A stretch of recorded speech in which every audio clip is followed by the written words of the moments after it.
for everybody for being a part of it to promote the league. Would like to welcome Schicker and Dennis to the league as well. Two great men, two tremendous coaches. So great to see Dennis back with Bowling Green for his second stint there, and Schicker's kind of a mainstay. Even though he left, he's still kind of a mainstay at Northern. So welcome back, fellas, and it'll be good to see you throughout the season. Little different for us than it's been in the past in that the turnover, and I think a lot of teams have this. The turnover for our group was enormous this past year. High expectations from all of us last year.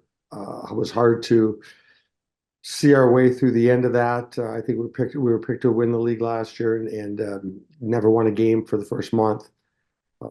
Ultimately, in the end, we were able to reach what at least our internal expectations were, and had success down the stretch, and we were able to have success. And with that, a lot of players moved on.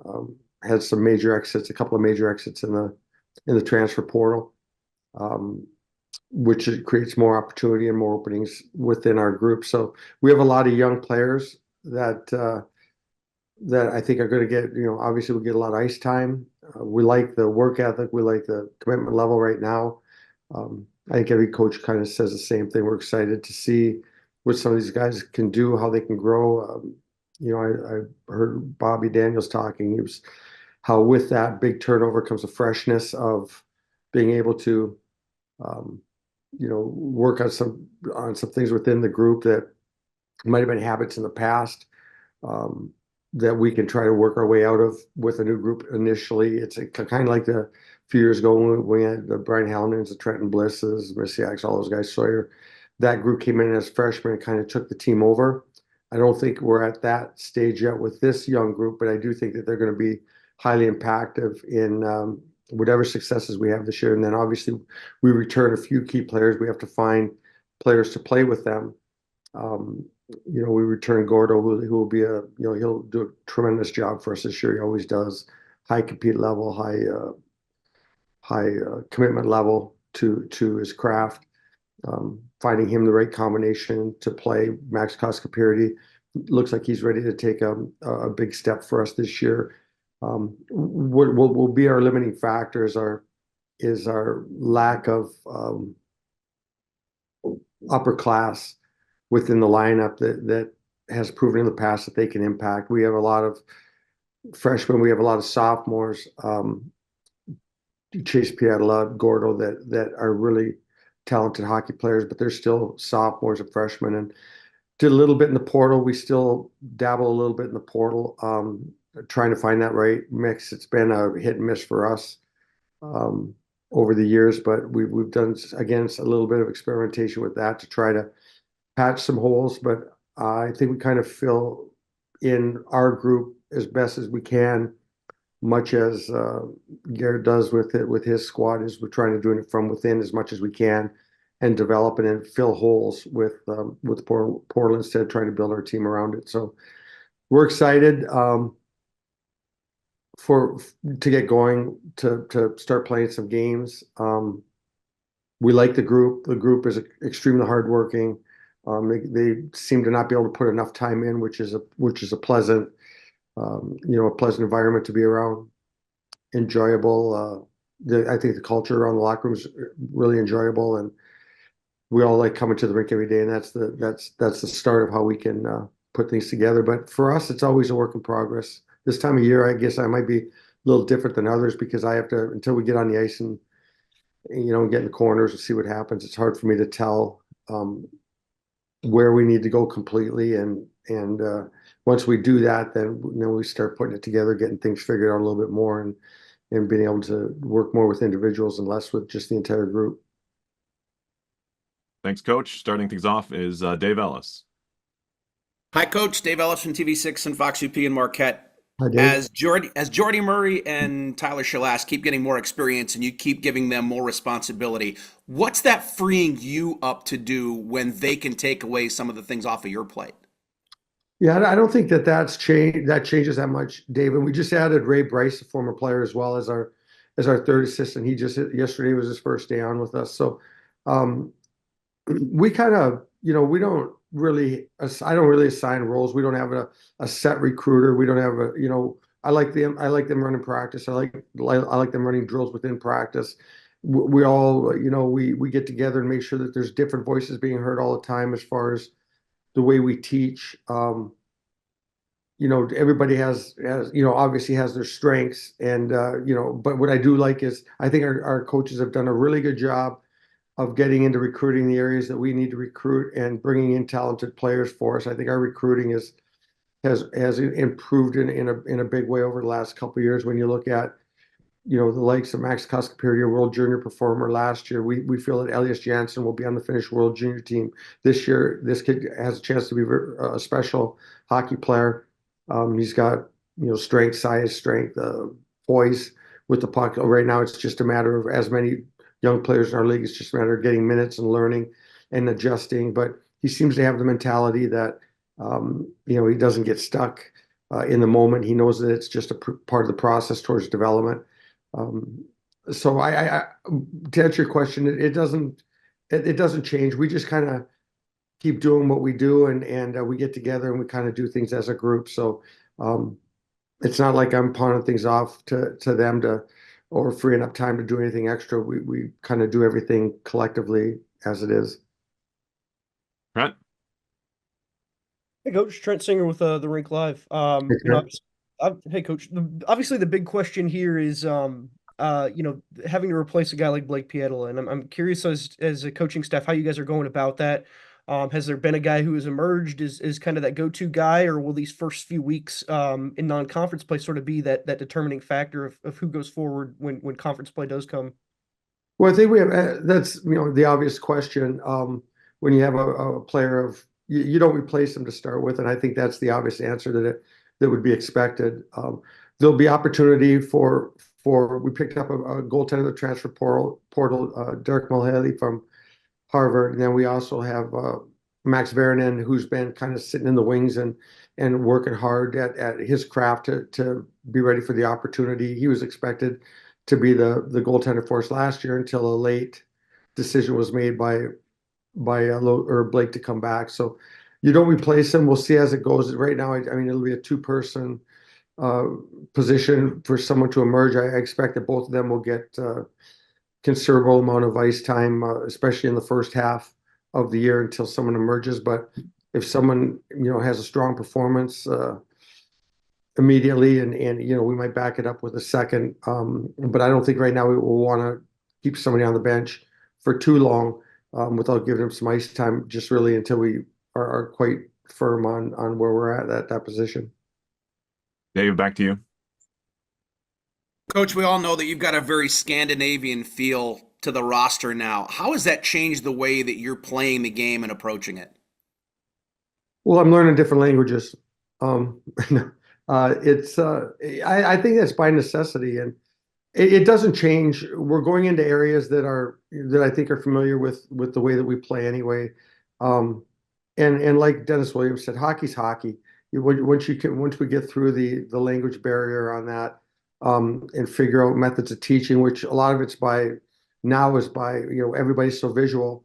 It's through a lot of video, and it's probably less by talking, and probably to our players, the less I talk, the better anyway. So I think it kind of works out pretty well. We haven't found an issue with that yet, but we haven't obviously had somebody come in that has no understanding of our language.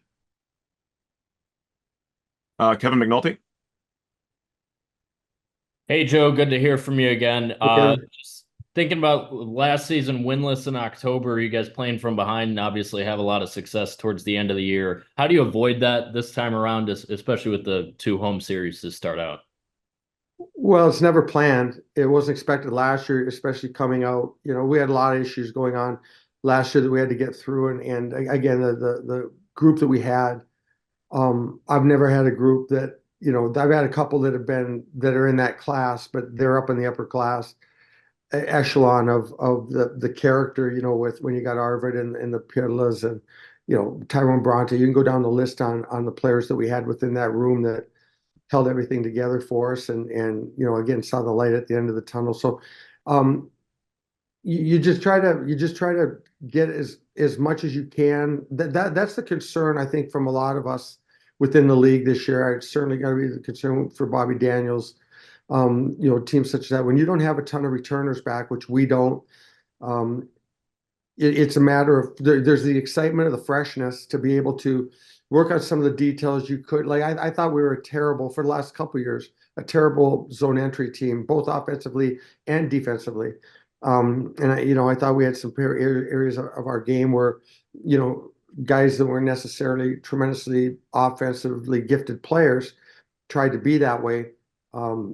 So we have the opportunity to really try to get the point across of how offense is created so that they can consistently, such as when we had, Blisser in here in that group, Tommy Peratino, when we had that group that kind of took over the team as a freshman and ended up being so strong as juniors and seniors.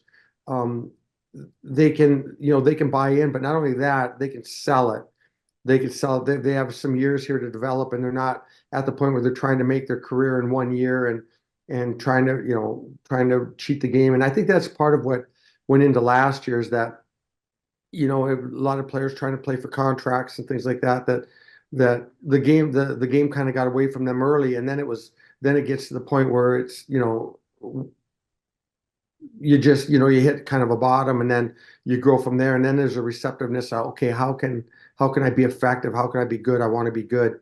And when you get a new group, a young, fresh group like we have now, they're coming in with that. Right now, we're at that stage where everybody's excited, everybody's putting in all the extra time, and then it'll come to the point where we have to start putting a lineup together where we'll have to, the locker room, and we don't have a ton of veterans back, and they have to hold that locker room together and let them know it's a process of development, and putting the time in all aspects, on the ice, off the ice, in the classroom, so that nothing gets away from you. So you completely have the ability to devote your attention to what you're trying to accomplish. So, I listened to Luke talk. He was great. You got guys talking about trust, and you got people saying all the right words, and those are all the right words, that there has to be that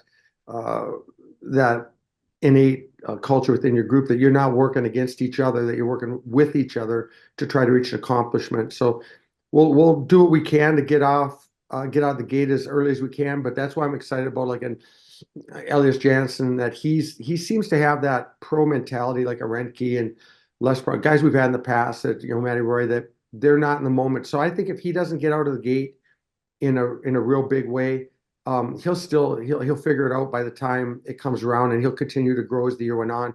Last year we had a little bit of where we never, one or two key guys for us never really got out of the gate, and then it was catch up. They weren't able to catch up to the game. Still gave us really good efforts, but it affected part of our team, especially early on. Last question from Trent here. Yeah, Coach. Obviously, one of those returning upperclassmen is your captain in Jack Works. I'm just curious as to how you've seen him. We've all seen him and come through in big moments for you guys over these last couple of years. But how have you seen him sort of take on that role of being the captain of this team when obviously, like you said, there's a lot that goes into it when you consider all the youth that's in it. Yeah, he's one of the home runs that we've gotten out of the portal, and I found that out of the, we need to know these guys for the most part. To the best chance you have of success in the portal is knowing the guys. And if you have a relationship with them prior, you've recruited them prior, then when you come back around to them, you kind of know what you're getting. We did things a little bit differently this year in our leadership. It came evident last year in our exit meetings last spring who our leaders were. I mean, that was 3 players who were clearly evident, and all those players are wearing letters this year, which are Worksy and Gordo and Chase. But then we left it up to the team from that point as to who is the leader of this group, who's got the locker room, because I say it often, it doesn't, the meeting after the meeting is the meeting. Whatever I go in and say, it doesn't matter. It's how that message is received and spread, and if it's the wrong message, how that's challenged with me to get it straightened out and make it the right one. And it was unanimous, virtually unanimous, that Worksy was our guy. And you know, when you're captain, and all three of our captains are your hardest workers every day when they come to the rink, that's a great place to start. We've had that with Arvid, we've had that with, you know, with other players, and that's part of the success that we've had, and the opportunities we've had for these guys to have, you know, many chances at the national tournament, is that locker room culture, and Worksy emulates exactly what we're trying to get across here in the student athlete at Michigan Tech. So very proud of him. He's bringing that, you know, the biggest thing I talked to with him was that, you know, he's got a fuse like I do, and you know, he can get under an official's skin, and he can get under the opponent's skin, and probably a lot like I can.